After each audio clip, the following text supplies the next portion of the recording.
catch you.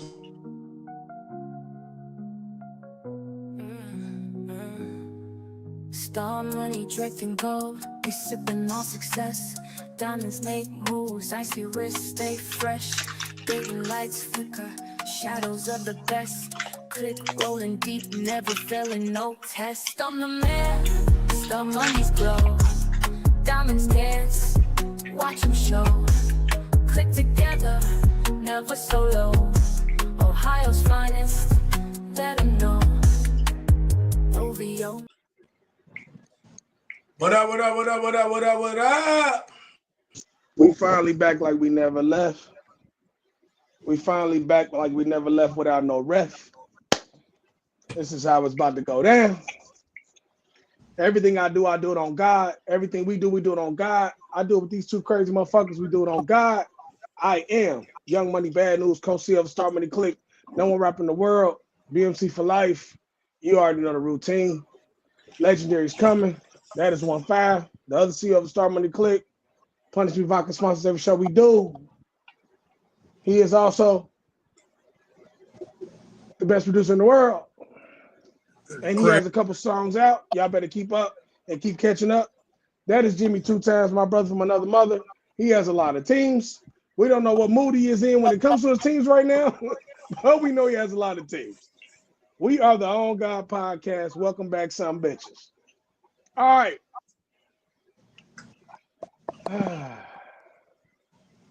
Let's start off by first. I have to go into my condolences because a legend, and we didn't get to talk about it, but now we do. One of the legends of legends, one of the legends of martial arts, one of the legends of movies, one of the legends of action movies before action movies was even big. They were just, they were just hitting the surface of life. And he was one of the people that set it off. Like, rest in heaven, Chuck Norris, the great Walker, Texas Ranger, Chuck Norris. If you don't know him, kids, research him. If you grew up on him, you don't have to research him, but please show your respects to the man. The man was a legend at all aspects of life when it came to being one of the best fighters in the world, not just on TV, not just in acting. He was one of the best fighters in the world from America, literally. Go ask Bruce about him. Mr. Lee and Mr. Norris was on that type of time. I just want to say condolences to his family. Is anything y'all want to say anything y'all want to say about Chuck before we get on to the next subject? Lone Wolf McQuade, the only man I know I've seen drink a warm beer while being buried in a Ford Bronco, put it in turbocharge and jump out the dirt. Get out and whoop everybody ass. Yeah, that's some shit. That's my favorite scene. I said, God damn, that warm beer must have gave him energy. Yeah. I ain't got much to say about him, bro. He's just a great American hero, man. Legend. Yeah. He's almost like a superhero. People don't understand. Before it was a Sylvester Stallone, it was a Chuck Norris. Before it was a Steven Seagal, it was a Chuck Norris. Before it was a John Claude, it was a fucking Chuck Norris. You just got to do your research. You got to keep up. Before Arnold, it was Chuck Norris. You got to. He's one of those people that it doesn't seem like he'd ever die. Like he'd always just live forever. Yeah, I didn't realize how old the guy was. I mean, he didn't look very old. And, no. He took very good care of himself. For me, out of all the roles that he's done, from the Bruce Lee movies to the Missing in Action movies to the TV shows and stuff, the one thing that I'll always remember Chuck Norris for is the movie Dodgeball. He goes, "Fuck you, Chuck Norris."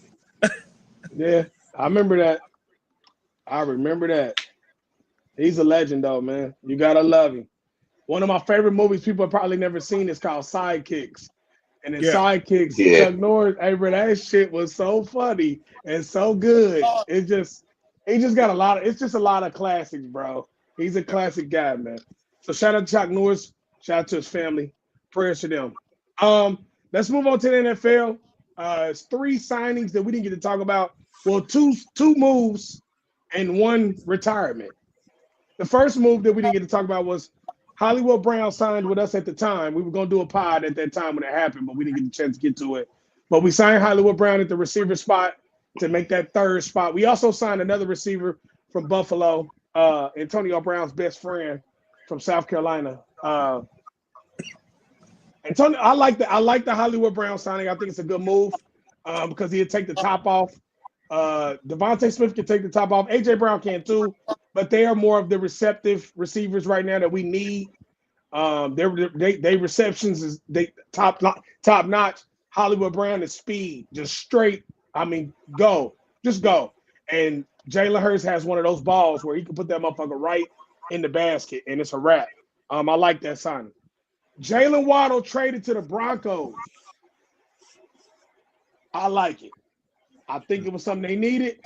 1-5, what'd you think about Jalen Waddle to the Broncos? I think that was a great move for the Broncos. The Broncos needed a stud receiver. I mean, they got good receivers. Cortland Sutton and those guys are good, but they didn't have a guy. And I think he's ready to step up in that role and be the guy. No. So good move for him. You're going to stop doing that to Cortland Sutton, bro. Huh? Cortland Sutton, he's one. the guy, bro. He's the number 1, bro. Hey, he's the number 1. Waddle's a top 15. Waddle was only a top 15 because what did they have? Think about it. What did Miami have? The dude that's hurt. I'm telling you, Cortland Sutton is the number 1, bro. They were mammals with a mammal on their side of their helmet. Waddle was going to be considered their number 2 when he gets there. Watch. He might be. He is. This is facts. They definitely needed some speed on the outside, and he gives them that. 2 times. What do you consider Cortland Sutton on Denver? He's been the number 1 the whole time. But their choice of quarterbacks didn't allow him to be look like an exclusive number 1. But it's like when you got basically like that. Remember electronic football where the guys would just spin around? When your quarterback played like him a lot of times, it's kind of hard to look like a number 1.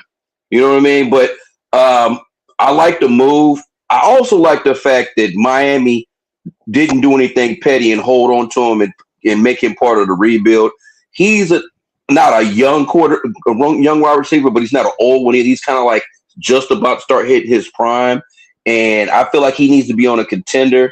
And Miami, they're several years away. They got to start all over because they were there, and then it just fell apart in a matter of about a year and a half. And I think I like the fact that some of these teams that know they're rebuilding or they ain't doing shit, they're letting some of their some of those quality players like Waddle leave and not get held hostage there. Because if you ain't winning, that shit looks crazy. If we could just get Garrett out of Cleveland, that would be even better too. I want to see star players playing in playoffs. I don't want to see them playing in the regular season and they're just all right now. From September to January, that's the only time we get to see you. He gets to play in the playoffs now, finally, after about a couple of years of not playing there. So I like the move a lot. I think the Waddle move is really almost like a saying thank you to Cortland Sutton for being by yourself for real for so long, because now the pressure's taken off because they was relying on Mims, and Mims is cool. Mims not bad. He's a specialist. Mims is not a number 2. He's more of a number 3 than anything. He could be a number 2. He's a specialist. Waddle is definitely going to be perfect counter for him. They're going to be dangerous. I mean, if they, depending on what Bo Nix we get, like if we get a good sophomore Bo Nix and not the sophomore slump Bo Nix. This was his sophomore year, wasn't it? Yeah. So it's just because he's 46 years old. That's why. Right. If we get a good 3rd year from him, they might be right back where the fuck they was, because they defensively. There's no excuse. Remember, I said when we moved this move, that's what we talked about. I said there's no excuse for Bo Nix this year. If he can't get the ball to his players and just drive the car without doing anything stupid and stay healthy, Denver's playing in the AFC Championship game, especially with that defense. I mean, there's no excuse. And the only and honestly, I mean, I won't say the conference, they division ain't got better because it did. I will say they got better because everybody Definitely got better. They made moves. After 14 NFL seasons, Levante David retires from Tampa Bay. One of the good linebackers, one of the ones that really like under the radar was really good for a long time. He might not have always got recognition for how good he was, but he got years when he was all pros and shit like that. But I mean, to stay at Tampa Bay as long as he did, remember he was on the Tampa Bay Buccaneer team that won the Super Bowl with Tom Brady, so he does have a bowl. But I just want to shout him out because he retired after in 14 seasons. Respect, because you stayed on the same team, bro. Yeah, he could have been left and he didn't. Yeah, that's hard to do. All right, so that's NFL talk. Let's move to college. Let's talk March Madness. We'll talk a lot about this, but let's start first. Let's start how we got to the Final Four. All right. So the first thing that happens is Iowa loses to Illinois. Illinois gets to the Elite Eight. Arizona beats Purdue. Purdue gets there. Arizona gets to the Final Four. No, yeah, the Elite Eight. These are all the Elite Eight games that led to the Final Four. So we'll start with the first game. UConn, Duke.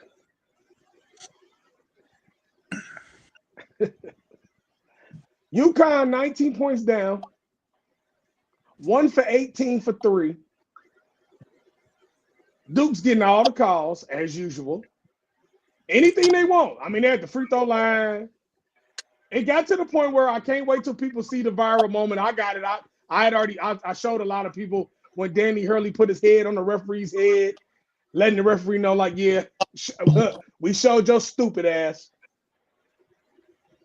But if let's go like this. If UConn doesn't go 1 for 18, honestly, are they down 19 points in this game?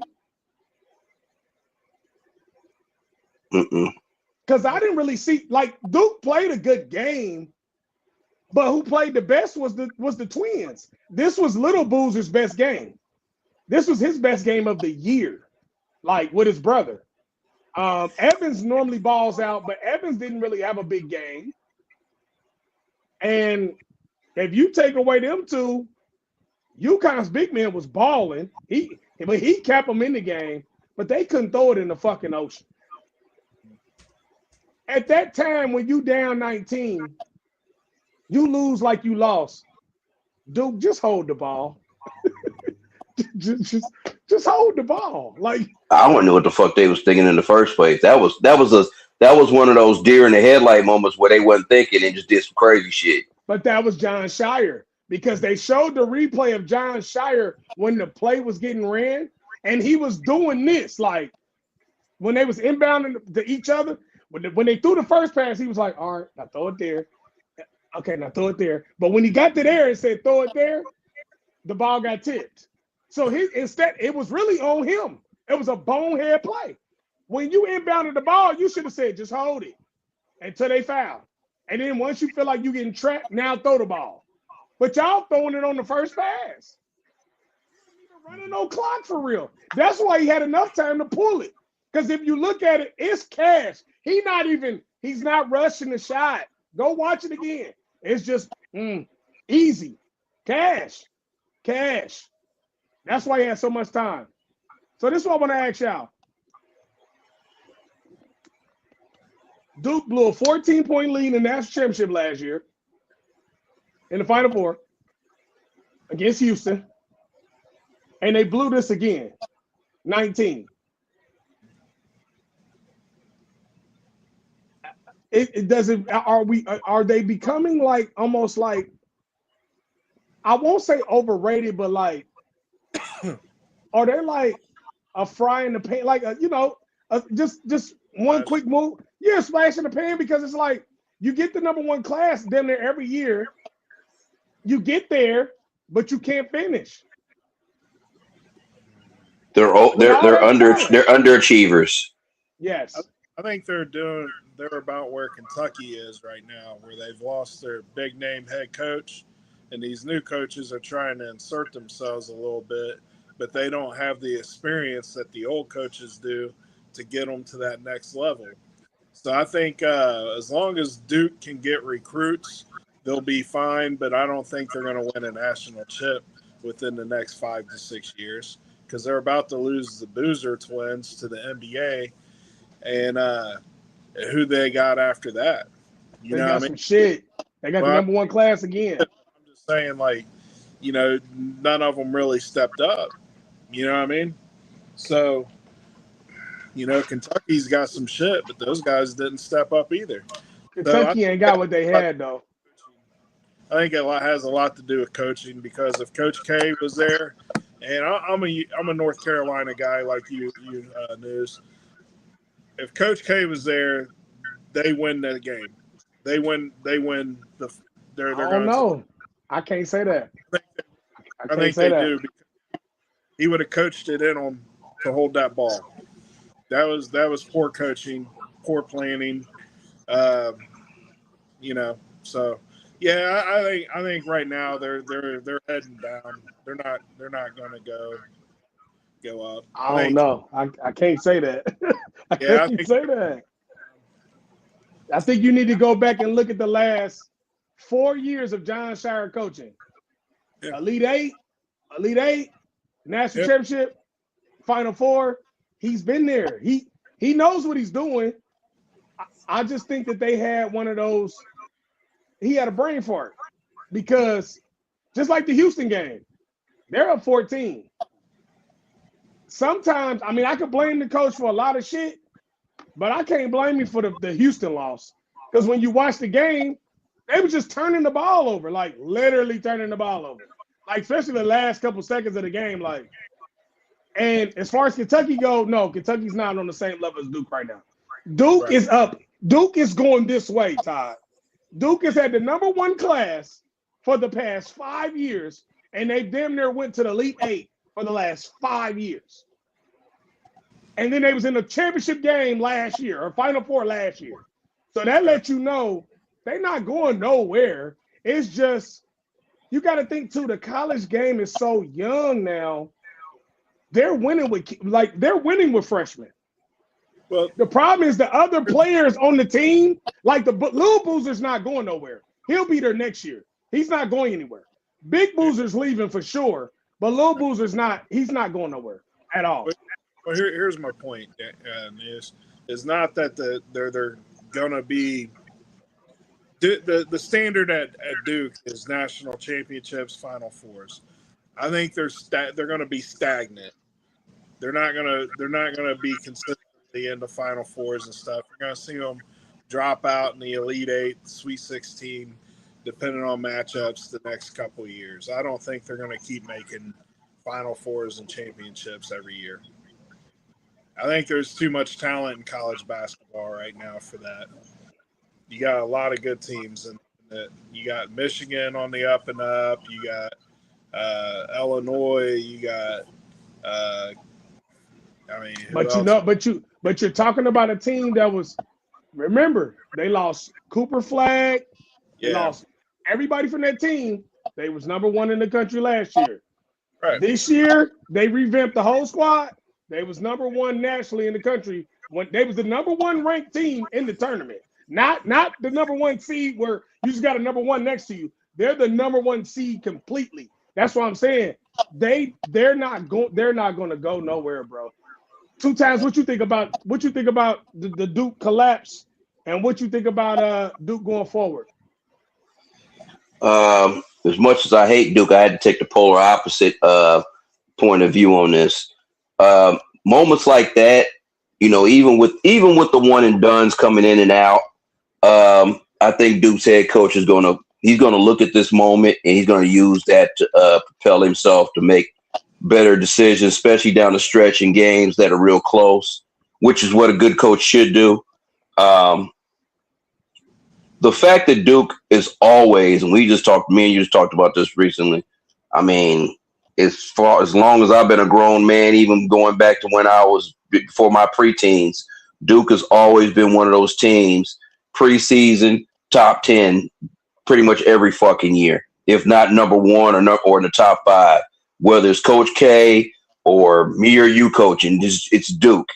And it's all, like I said, remember what I said, Duke, Michigan, it says Duke, Michigan, Kansas State, Michigan State does always the same teams over and over again. You'll throw in a Houston and a team like that have those relevancy moments for like a 5 to 6 year stretch, and they kind of fall back a little bit. Now, if you were talking about Illinois or Syracuse or some shit like that, I'd be like, yeah, it's probably, they had a good year, but we don't know if we'll see them next year. Duke will be right back in this shit and I'd be kind of shocked if they don't win it next year, especially if they return a lot of their key players, excluding the big boozer. Big boozer gone. But other than that, they got the number 1 point guard in the country coming next year. They just it's because you got to understand they got the money. In the NIL, this is not the and same it's Duke. game. Yeah, it's Duke. It's not the same game, bro. The top players are going to go to the Dukes and North Carolinas because they know that makes their chances of winning a ring before they leave the league if they have the ability to possibly even be scouted and go into the pros to add to their legacy. It's like the fact, like me and you, sometimes we hate Kansas, but we can't knock Kansas. We know they're going to have a top 5 recruit every year. I don't hate them as much because I'm no longer in their conference, but I still have hate for them. And them in Texas are still hate. I still hate Texas. I hate Kansas too. Remember, my only one chance at a national championship, they beat us in '88. So I'll always hate them for that. But now that I don't have to see them anymore, they're always going to be good, man. Yeah, they're always good. That's one of those teams. That's the only reason why. That's the only reason why I won 5. I had to go to polar opposite with that one because it's like when we think about it and look back at when we go back and look at the records of this shit, it's always the same 5, 6 teams over the last 3 or 4 decades. You just know whether it's the head coach or not.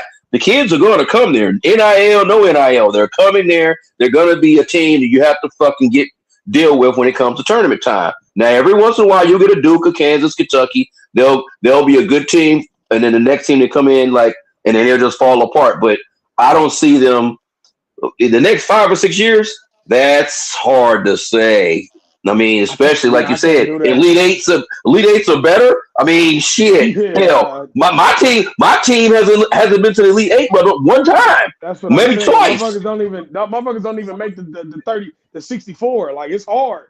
Yeah. Tennessee gets smashed by Michigan, 95-62. Michigan has only lost 3 games this year. I don't even know why they thought Tennessee had a chance. I like I said, I told you I was watching Michigan all They couldn't hit shit. They couldn't fuck with them anyway. Michigan is a very, very good team, man. Very, very good, man.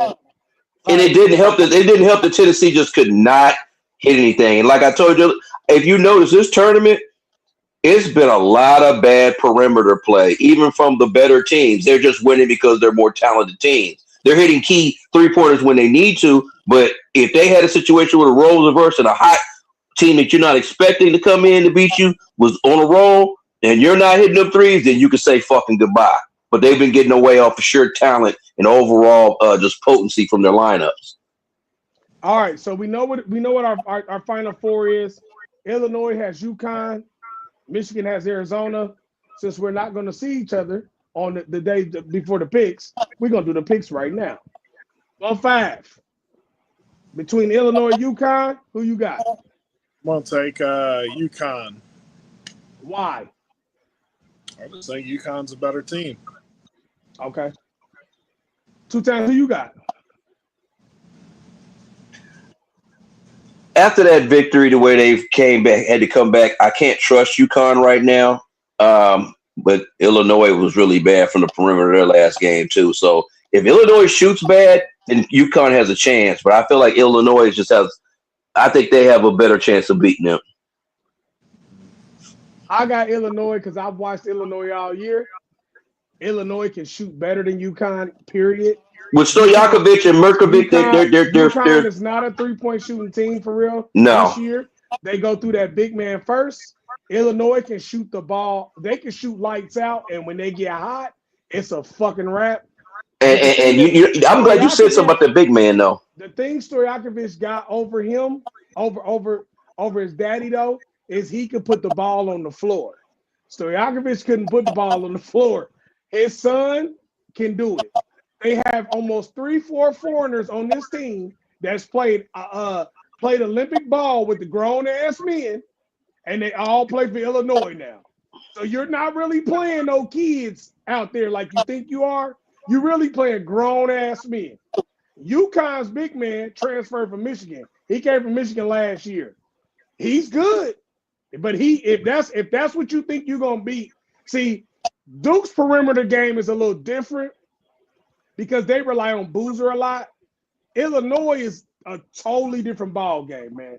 And I don't know why, but I just think Illinois gonna beat them. Illinois is big man. Illinois is big. We got two big men that can neutralize Michigan. And they're both 7-1. And they can take fouls. Fouls, and they can get him in foul trouble. Mm-hmm.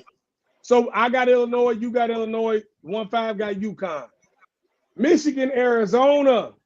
My NCAA champion, Final Four champion pick is here right now. I've been picking them all year. I told you about them earlier in the year.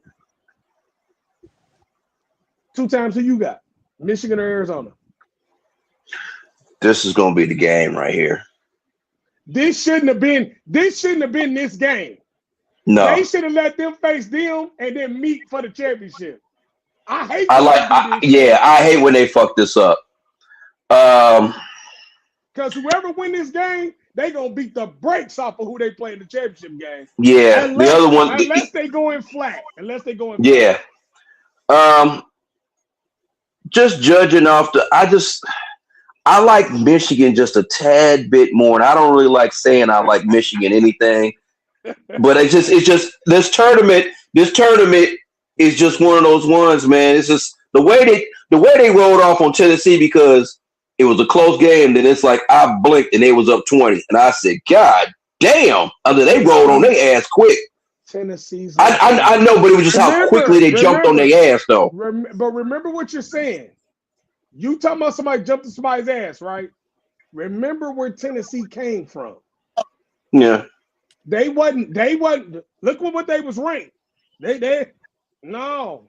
Tennessee wasn't that this year. Tennessee really should have even been in there. Exactly. They overachieved in the tournament. But that's what I'm saying. But like you always say, sometimes a team can get hot, but they feel they got ice cold that game. They showed why they shouldn't have been there. So that was on. You got Michigan. Yeah. I really want to take Arizona, but that game go either way, man. I'll be honest with you. 1-5, who you got? Well, I had Duke and Michigan in the Final Four or the finals anyway, so I'm gonna stick with Michigan. Even though I think Arizona is a really, really good team, and they're man. I agree with you. I got Arizona. They're gonna beat that ass. Yeah, and I'm gonna tell you why. I watched the whole season. I've watched Michigan play the best teams. I've watched Arizona play the best teams. The difference between Michigan and Arizona is Michigan has one man that they let score a lot of points. They rely on him too much, and he's a good player. He's a monster. Don't get it twisted. He's a monster. Michigan has a big man that's 7 foot. Arizona has a big man that's 7 foot. But Arizona has a point guard that's a senior. He controls everything. Their freshman power forward is a monster. They have a specialist off the bench that's foreign, De La Rosso. He's a monster. They have a foreigner in the start lineup. He's a monster. Arizona gonna fuck them up. I'm telling you this right now. Arizona's gonna fuck them up. They gonna be, and it might be a close game. Well, it might be close. Good, but Arizona traditionally is like the Chargers in football. It's like that. Arizona won a national championship. You can't say that. Arizona won before, bro. Good, man. and then they fall flat somewhere. No, you can't say that. Arizona won the national championship, bro. What you mean?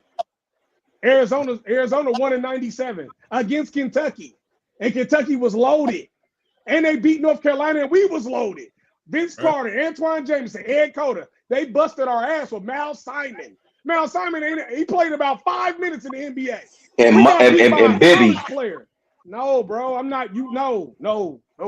Davidson, they had Michael Dickinson. They had some motherfuckers on that team. That's what I'm saying, bro. Like, this is why you have to watch the season. Because if you watch the season, y'all going off of one game you see Michigan play sorry ass Tennessee. They really got they got lucky. I'm not going off that one. I'm just using the last game they played. That's what I'm saying. You're going off the easiest opponent they got. If they would have played Purdue, it wouldn't have looked like that. Purdue is way tougher than Tennessee. Oh yeah, they are. That's why Arizona was close. Then Arizona took off. About 15. Man, Arizona gonna fuck them up. Just like Arkansas. Remember, Darius Acuff is the best player in the country. They neutralized him like he wasn't even on the floor. But they let him still get 28, but they damn near won by 30. Because they was like, oh, we'll let you get yours. And y'all are athletic, but y'all can't shoot. And that's the thing about Michigan. They got the boy that can. Remember, Michigan's point guard is my old point guard, Cadeau. Cadeau can't shoot shit. He can't even. Man, this boy can't shoot for shit. That's why we let him go. We wanted him to transfer. He's not a shooter. They got one guy that shoots at shooting guard, and then they got their power forward that's the dog. Just watch how deep. Watch how deep Arizona go on them when they bringing them off the bench. Like, okay, you got that, we got this. Y'all got that, we got this. And it just depends on how the fouls get played out too. But I don't. Michigan just ain't. Nah, not against them. If Michigan was playing Duke again, they'd beat them because they got cheated by Duke early in the year. The referees on bullshit. I seen Michigan lose the damn, who did Michigan lose to? I watched that shit live too. I seen Michigan State beat them. It was somebody else beat them. And they beat them at Michigan. Oh, Wisconsin. Wisconsin put it on their ass. And this was when Wisconsin was really good at the beginning of the year. But I was like, damn, okay, now I see they lapses in their game. Like, they only got one big man, 7-footer. And get in foul trouble, it's a wrap. It's a wrap. So, we'll see. All right. So, we're going to switch up to, let's go to this NBA for a second. Because I want to give 2 shout-outs. My first shout-out is the Atlanta Hawks.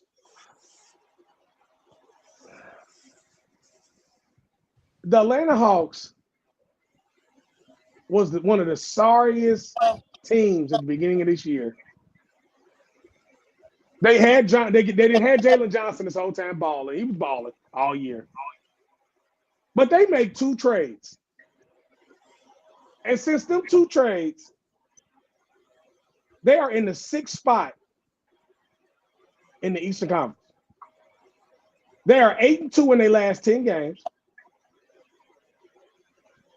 They just beat the Detroit Pistons last week without Cade Cunningham, but still, you beat the Detroit Pistons. They beat a lot of teams that have great records. I'm liking what I see. They got Kuminga from the Warriors. He been hooping. They got CJ McCollum running the offense. So you got that veteran presence. And them boys is just hungry, man. They hungry. Atlanta hungry. I'm not saying they're going to win nothing, but I'm just saying I'm impressed. Snyder is out there coaching. Snyder is doing a hell of a Future looks good. Yes, they look really good. And then my other shout out, the Charlotte Hornets. They're in the 10th place now. They're 7-3 in their last 10. But the way they got to the 10th place from where they was, man, and Con Knippel is the rookie of the fucking year. And I hate to say that because he's a Duke player, but he is a problem. He's a problem. I don't think Cooper Flag, they might give it to Cooper Flag because of his name, but I think Con Knippel had a better year. Right. Who y'all got as rookie of the year? I got Knippel, man. He's been balling out. Cooper Flag's had a couple of good games. I mean, he ain't played bad, but he's had some really bad games too. Knipple's been more consistent to me. The nipple been hooping. I think for Flag, they've been playing him out of position a little bit. They ain't got him playing at the one because they ain't got no. I know, but he's just not a one. He's a point forward, but he's just not a one. You know what I mean? They need to come with a better situation with that to accentuate him. I understand what Jason Kidd's trying to do there, but I think they just need Kyrie back. Yeah, definitely. I'm gonna go with the boy probably in Charlotte, but I don't think they're gonna give it to him. I think Flag gonna get it just because of the name. That's what I think too. Give it to Knipple because he's got his team to the playoffs. Flag didn't. I would give it to Knipple not just because of that. I'll give it to him because if you go look at the numbers, his numbers are way better. Yeah. You know what I'm saying? But I don't. Mm-hmm. It's just something in me telling me they're not going to give it to him because it's Cooper Flag's name. And he's the number one pick. Now, Cooper Flag, he's had a good year. He ain't looked shit. He ain't shitty. Knipple has been. Is it number one good though? Yeah, Knipple's number one good though. Knipple been shitting. That's what I'm saying. But it's like you're the number one overall seed, number one overall drafted player. You need to put him. I mean, especially on a badass team like Dallas right now. Yeah, it ain't looking too good. I got another question. We're gonna stay in the NBA for a second. Mm-hmm. Does the Spurs catch the Thunder? Ooh. They're two down. Well, they got 18 losses. Thunder got 16, and we got like 7 games left or something. We had 14 games left recently, so unless they didn't change it, it might be like, yeah. I don't know. I don't think they're gonna catch them because I'm gonna tell you why.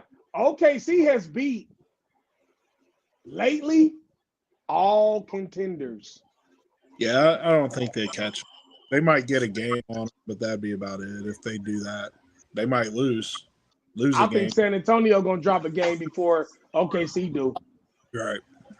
I mean, OKC is back healthy. Because Jalen Williams just came back and he's the whole team healthy now.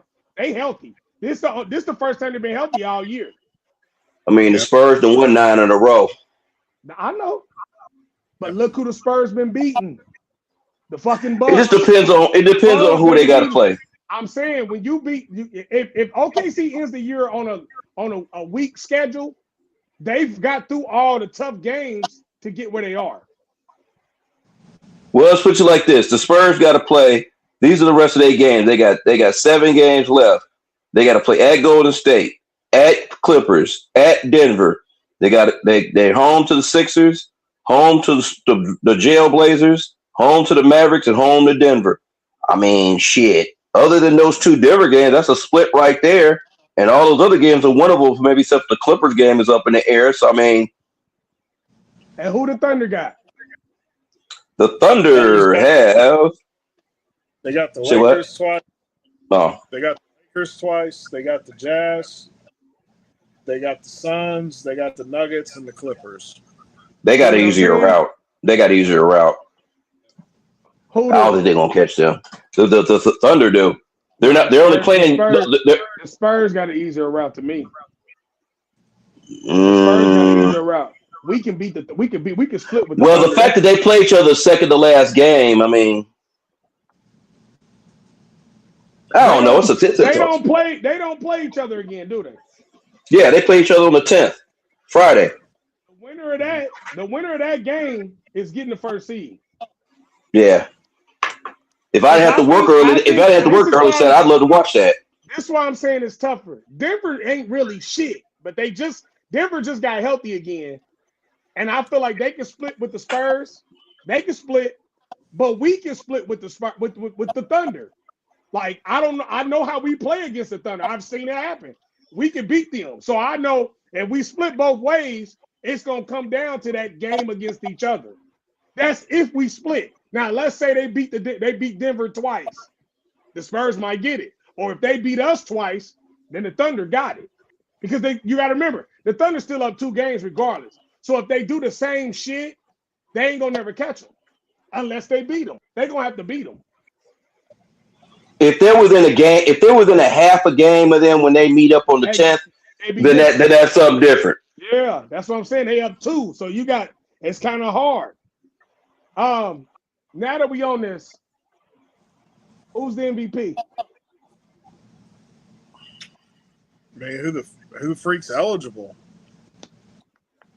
All of them. SGA, Luka, Wemby, and Joker is available. Yeah, Joker had 1 game to miss. He hasn't missed a game yet since I said that. All 4 of them are available. Man, I'd almost say SGA or Luka. I think there's some fatigue with Joker at the MVP. So I would lean towards SGA going back to back. Shit, the Joker been throwing up motherfucking triple doubles. I said that motherfucker the other night. I think he put up this 5th one, which would have been a record. There's been all year. He's averaging a triple double this year. No, I'm talking about there was over 15 assists and all some other. It was another record. It was a different type of triple double record. Yeah, he's averaging it this year though. No, yeah, I know that. But I think it was because of the high amount of assists. It was one of the categories where he had did it so many times in a row over that. So who you got?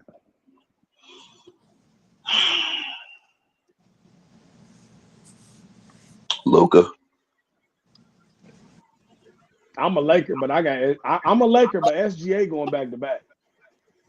I can see it, but I can also see the NBA trying to switch up on them. They ain't gonna switch up. They ain't gonna be able to. He broke Wood's record. They've been number 1 all year. They have never. You got to think. You know how hard that is to be number 1 the whole year. Yeah, coast to coast is hard. Like the only team that's really got them, like had their number, is San Antonio. If you look at everybody else they didn't play, they didn't busted their ass. I mean, you might here and there see some, and you only lost 18 fucking games. That means you only won. Motherfuckers, it ain't too many people to say we beat you more than once. No, only San Antonio, I believe, beat them more than once. That's it. The rest of everybody else might have got 1 dub. I don't see how he gets 30 every game. I don't see how you take it from him. And then and you know what helps him? That start of the year, that record they had, I think that's what really catapulted him to just, and he never wavered. Like he never wavered. I still look at the Clippers like, man, what was y'all looking at? They wanted Kawhi. I know, but damn. It wasn't even Kawhi. They wanted Kawhi and PG to play together. That's what that trade was about. That's what it all. I know that, but it just still wows me that a motherfucker just gives away some shit like that. But regardless, he was showing you flashes, but he wasn't showing you what he got now. He was showing you flashes. No, he was showing that. You had potential, but you wouldn't. Nobody on this pod would have been like, he was gonna be SGA. No, we didn't. Nobody saw that shit. He worked on that game, bro, and he been elevating. He did. I mean.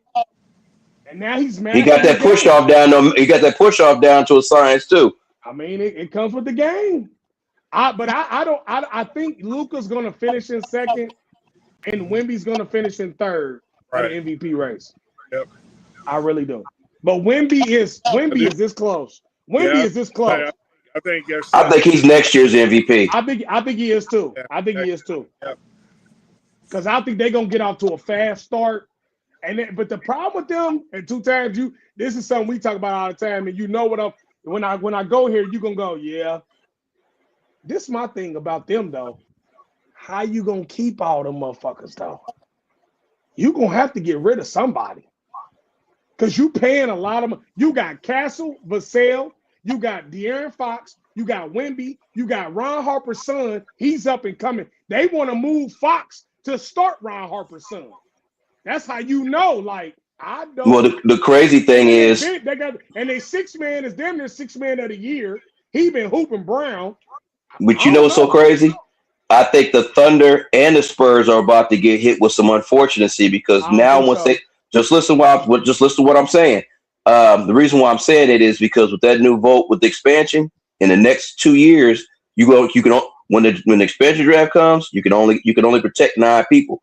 That's kind of hard to do when you got 12 people that you can keep. That's true to your core. So the Thunder, the Spurs, unless they can just find young pieces, it's going to be hard to keep that core together for the next 3 or 4 years because of the draft coming up, the expansion draft coming. But the reason why I say the Thunder got the advantage, because look at all them picks they still got. Oh yeah, they got like they got like 5 picks. They kind of straight. Now the Spurs, they ain't got what the Thunder got. Because they had to give up a lot to get Fox. But you gotta remember what the Thunder's core is. It's 3 guys. They're paid. They're paid. Chet is paid. Jalen Williams is paid. SGA is paid. They can rotate them other motherfuckers out and get new motherfuckers that they want. That's easy. What the Spurs gonna have to do is, Castle's your one guy. Wemby is your other guy. You got to decide, is Vassell the guy? Is Fox the guy? Because you're going to keep Harper. Harper's a kid. He's just a rookie, but he's nice. You're not going to let Harper go. He's a monster. So where do you go? Do you make him your part of the 3? Because they're going to have 3. Just like they was talking about Bam going to Bam can end up in Seattle. They was talking about that because they were talking about, not Seattle, but Vegas, to be close to his girl.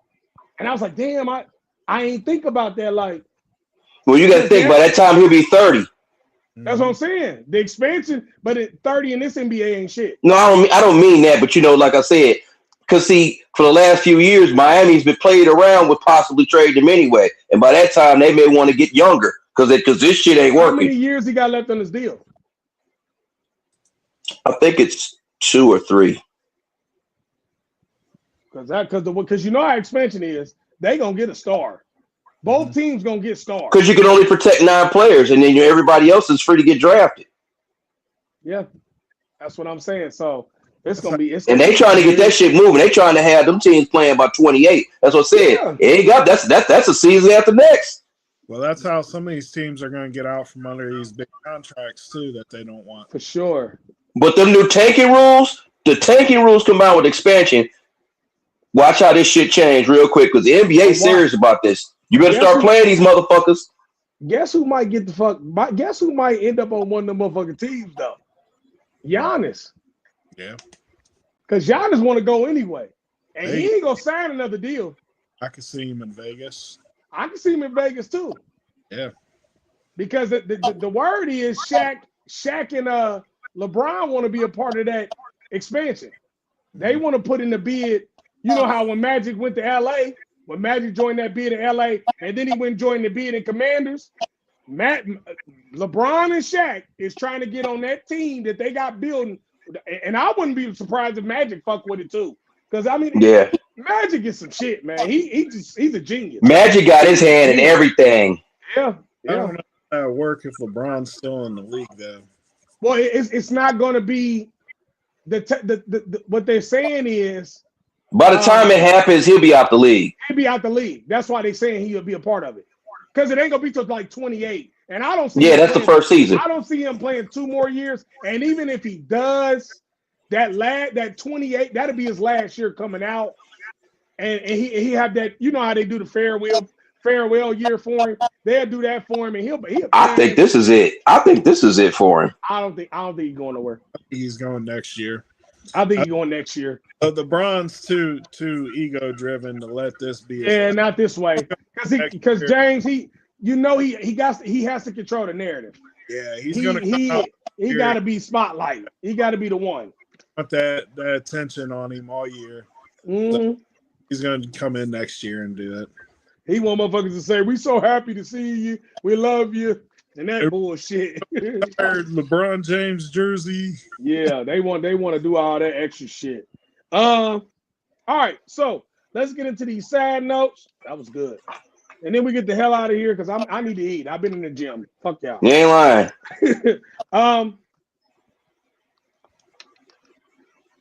1-5. Yeah. Let's What is do your side note? Let's do with Easter coming up. This will be the 3rd year my father's passed away. So it's a tough time of year for me. Like News has got his tough holiday with his brother. But with that said, enjoy your family on the holidays. You can enjoy your family and just, give everybody a big hug. And just enjoy your time with people, man, because you never know when that time's gonna end for anybody. Period, bro. That's facts. I'm gonna keep you in my prayers, bro. I'm gonna pray for you for sure. You already know. You know it's love. Definitely. 2 times. What is your sign up? All right. So I'd like to wish a happy birthday, first of all, to my big sister. She turned 59 on Monday. So happy birthday, Tanya. I love Happy you. birthday. And here's a funny one. So Jack Johnson's birthday is today. He would have been 148. God, Jay. He was born 1870. I had to say that. The funny thing is, when we would have did the podcast on Sunday, it was Cy Young's birthday. He would have been 162. Damn. But Gordie Howe, happy heavenly birthday. He was 98. Great, Detroit Wing. As Red Wing. That's one of my hockey teams. If I do watch hockey, been a long time, but I still got to wish him that a legend.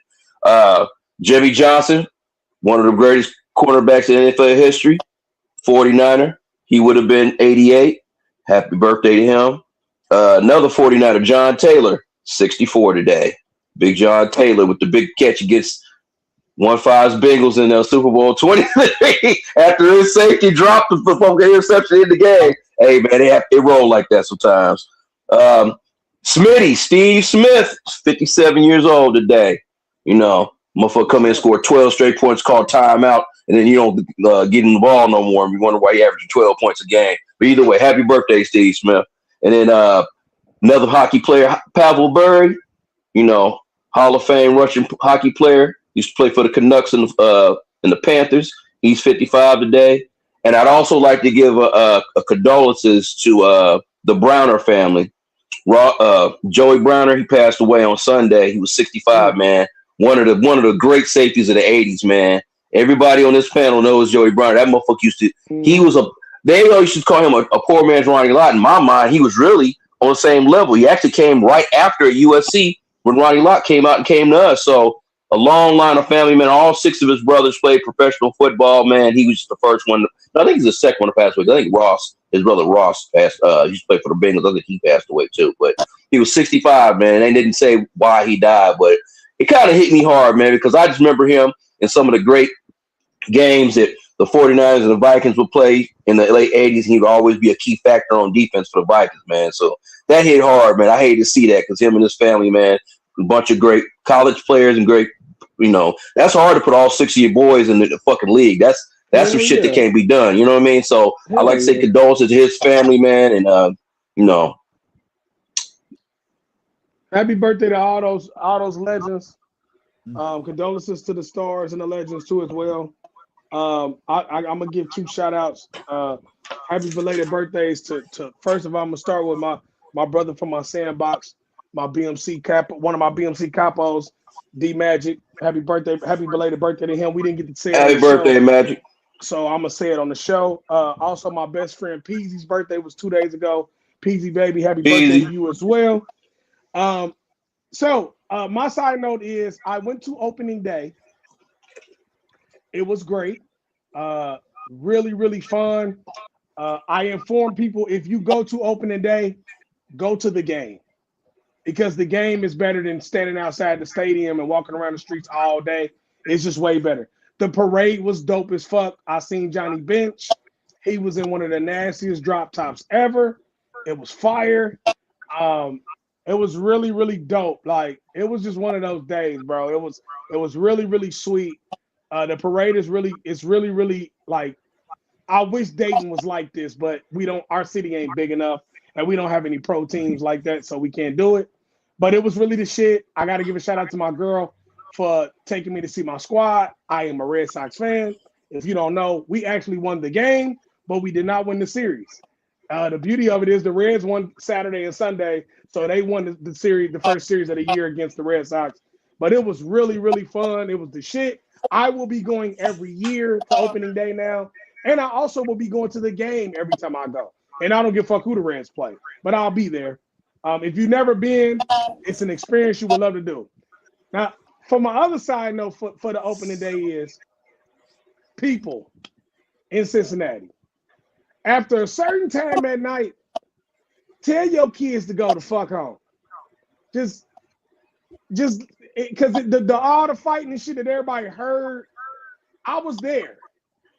Before it got to a certain point of the day, like when it started getting dark, it was no rah-rah. Like, I even came out the game and told my girl before it all happened, like, this feel like dating right now. And she was like, for real? Because I'm looking around at this crowd and I'm like, this some dating shit. I said, and we would already fought about 4-5 times. And she was like, yeah, you right. And I'm like, let's go this way. So we walked to our favorite bar in the Filson. I got me some Grippo wings. Y'all don't know nothing about them Grippo wings. Y'all need to tighten up. Them bitches is fire. And we sitting there, and next thing I know, it's like 100 kids running, screaming. And I knew it. I was like, I told. She was like, how the fuck? I was like, the dating intuition, it kicked in quickly. Like, I just felt the vibe. I'm like, man, this is some dating shit. Every time. Yep. So that's all I'm gonna say. I think that next year it's called the Banks where we was. The area is called the Banks. It's right by the Red Stadium. But I'm gonna be honest. What they need to do is at a certain time, they need to start checking people's ID to come into the banks to make sure you over 21. I really believe over 30.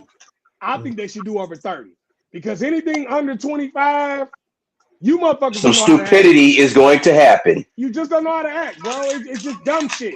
Y'all ruined a good time because we was having a good time. But that's all I'm gonna say. Other than that, opening day was great. The game was great. Shout out to the Red Sox for winning that game, but shout out to the Reds for winning the series. The Reds are going to be a problem. I watched both games. I watched all 3 games. They're going to be a problem. Just remember I told y'all that. They came right back the next day and beat the Pirates 2-0. So it's looking good. I think I don't know, but I hope. Are we on? We back on schedule for Sunday? Are y'all good for Sunday? Easter. I got no issue with it. It is Easter, but we still could do a show. If you Oh shit! Damn, Easter. I forgot it is Easter, ain't it? I have to let you know. Yeah, just let me know. I have to let you know. I'll let you know in the next 24 hours.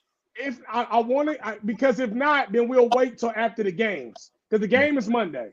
But I forgot to get into the girls. We'll get into the girls though. It ain't shit. I'll find out after the pod. And when we get off the pod, I'll make a phone call because I need to know now. You just reminded me that. Damn, I forgot about that. Yeah. And Ty, you let me know. Sunday, so I don't know what time or anything like that yet. So yeah, I'll be at Pearl's house. So whenever I come home, whenever I want, I ain't got no. And we're not doing a big family thing. It's just me, her, and Shay, and my daughter and my grandbaby. So it's on some cool shit. So with that being said, I'll figure out from the guys.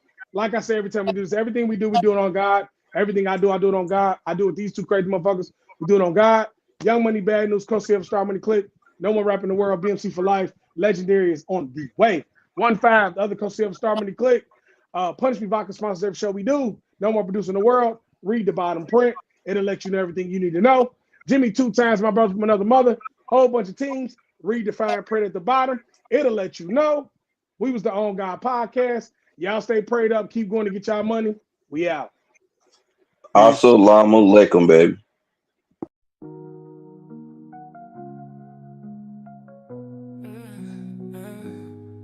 Star money draping gold, we sipping on success. Diamonds make moves, icy wrists stay fresh. Dating lights flicker, shadows of the best.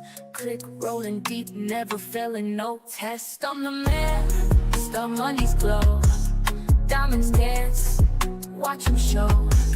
Click together, never solo. Ohio's finest, let them know. OVO.